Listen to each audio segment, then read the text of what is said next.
Before I started cheerleading, I would play baseball for 7 years. And then going into high school, I made the high school team.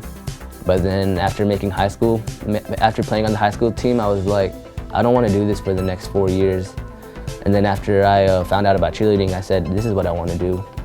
I felt like cheerleading pushed me more to work harder than baseball. Because it's just with baseball, it's one of those things where I've done it for so long that it started to lose its interest. And then cheerleading came, and I was like, this pushes me to be my best and pushes me to be my limit. And I loved it, because I loved having a challenge. Well, I originally met David because his sister cheered for me when she was in high school. And he was a baseball player, just a little kid that would come to our games and run up and down the bleachers. And I never thought, okay, David will cheer. Well, then going into his 10th grade year, he kind of was like, I want to cheer. And I was like, oh, David, I don't know. And he's like, well, my dad doesn't want me to cheer. Can you call him? So I called his dad.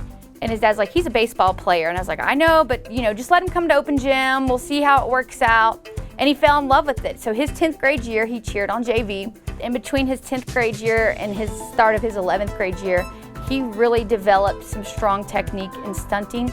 And I loved going to competitions and watch people's face when the first time they see David, because he's not the tallest, boy on our team. But so they'll be like, oh, that's their signature tumbler. Like, that's all he's gonna do. And then once he starts stunting, they're like, and he stunts?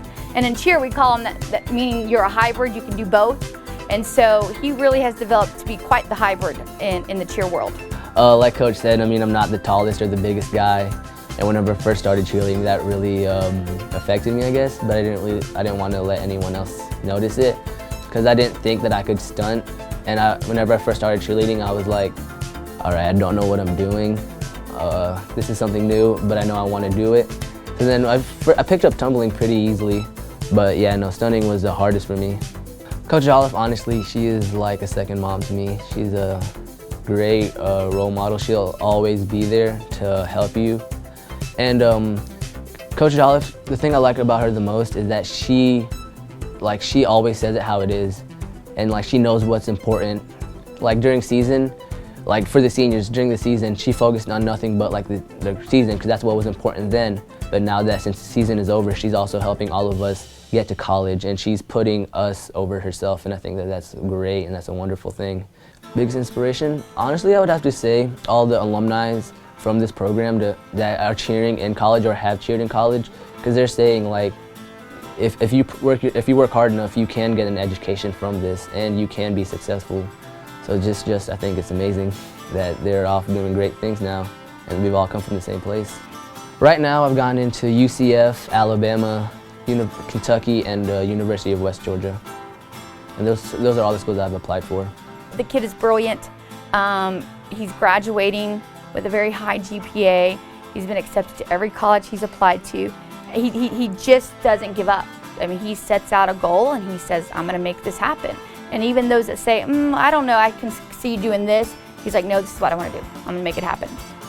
Trying to keep up my grades and have time to cheer, and trying to figure out what I wanted to do with my free time. It taught me priorities, because then it changes what you want to do.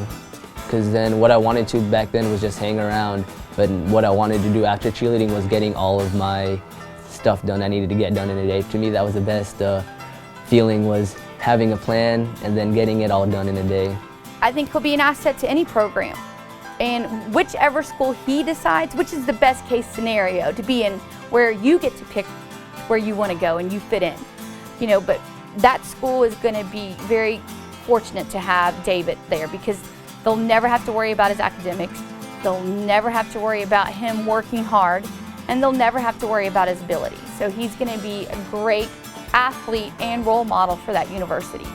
I hope he makes a decision soon, though. Definitely cheerleading has opened a lot of opportunities that I would not have had if I wasn't cheering. Because yeah, I have good grades in school, but honestly, aside from that, I really didn't find anything else interesting in high school. But then with cheerleading now, I have a chance to go something else besides an education, whenever I'm cheering in college, I'll have good grades, but then also I'll be cheering in college and being part of another family, and I think that's wonderful. That's my favorite thing about cheerleading, is the family aspect about it. We're all different, but we're all the same too, because we're all part of Bartow, and we're all helping each other to be better and push each other to be the best we can be.